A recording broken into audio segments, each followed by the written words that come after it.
Hello, welcome to Card Talk. I'm Brobnar89. I'm Shaka. This week, we will be taking a look at Saurian in Dark Tidings. Saurian in this set seems very similar to me to previous sets. Exalt your creatures, get big powers, several ways to use the amber on those creatures to do powerful things. You know, some classic cards are back like Imperial Forge. To start off the week, we will be looking at a creature called Eclectic Ambrosius and its evil twin. This is a 4-power Saurian creature. It is a rare. It is a dinosaur philosopher, and it reads, at the end of your turn, put a knowledge counter on Eclectic Ambrosius. Action, remove 3 knowledge counters from Eclectic Ambrosius. If you do, gain 6.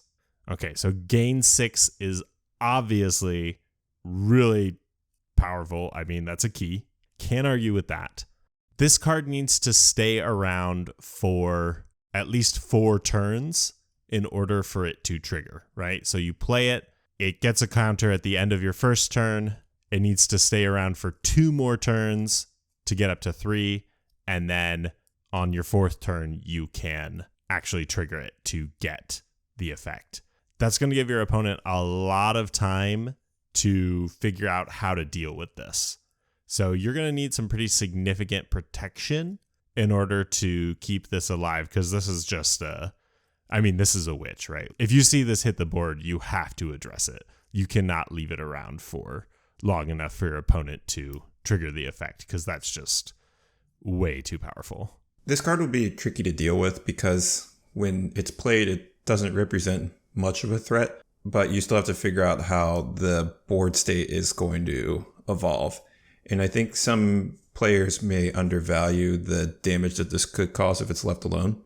I can play my Ambrosius, and I don't have Tri-Saurian Legionary, no defense initiative, and not many ways to ward in the entire set. There is some taunting in Saurian here, but yeah, not a ton of protection. Yeah, so there's some taunting, and I could taunt in Saurian, or maybe I taunt or protect in a different house. The thing is, when I see this card at first, like, I'm going to proceed with my game state, and I'll deal with it when, it has 2 or 3 knowledge counters. And then by the time that rolls around, all of a sudden they're on check for a key, and this card is protected, and you have to decide, are you going to get the stop, or are you going to spend a lot of time getting rid of Ambrosius? So I think this card's effect is not going to fire reliably. Like, if this is your Amber Burst strategy in your deck, it's going to be really inconsistent. Right. But this card is a pretty significant disruption to your opponent's game plan, and I think people will be lulled into a false sense of security by assuming that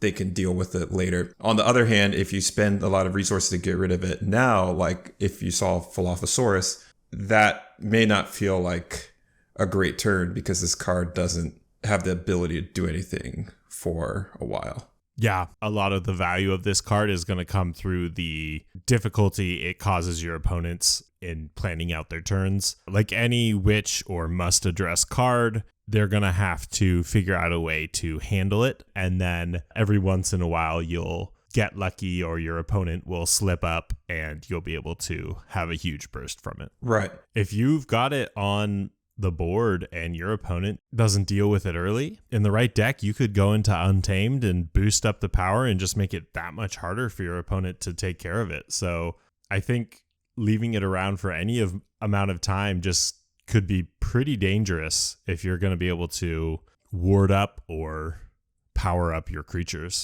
And this card can also give you more value from fighting down your opponent's board. Because if I'm able to fight your board a lot and I notice you don't have many tools to get rid of this card from hand, I'm controlling the board, which is a good thing. But I will also get the Amber payout because I can trigger Ambrosius and get 6 while making your board terrible. That's true. So it gives you extra reason for fighting down your opponent's board and more value. Yeah. So I think it's going to be difficult to trigger. In certain decks, I could see this card being pretty powerful. I think if you just randomly throw it in a deck, it's maybe not going to be too reliable. But in any situation, it has to be addressed. It's not just a blank card. Right. And this doesn't exalt or anything, so you're not getting direct amber value from wasting resources to get rid of it. Mm-hmm. Mm-hmm. And while it sits on the board, it can continue to reap.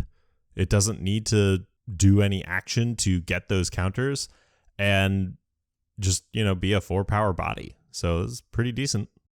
Eclectic Ambrosius Evil Twin is a 4-power, 0-armor creature. It is a dinosaur, and it reads Reap. Put an ignorance counter on an enemy creature. As long as that creature has an ignorance counter, its text box is considered blank, except for traits.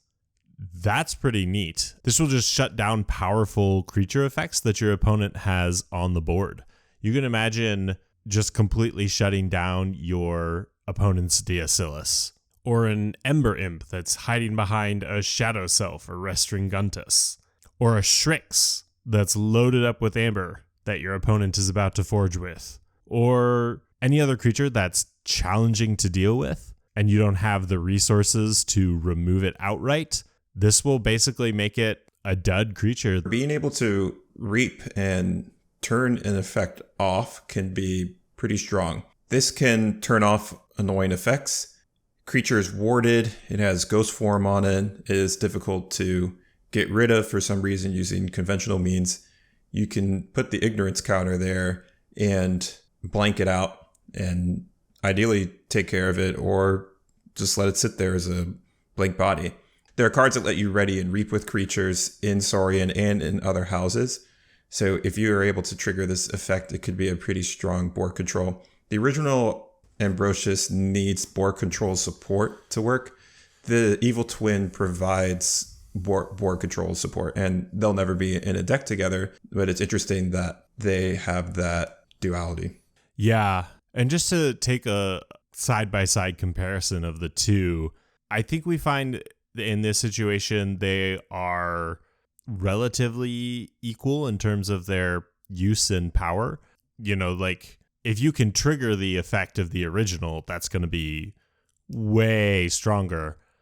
But on the other hand, triggering the Evil Twin is going to be a lot easier to do and getting that immediate value. So there's a bit of trade-off there. I think either one could add value to whatever deck it shows up in. This has been our look at Eclectic Ambrosius and its Evil Twin. Check back tomorrow for a look at another card.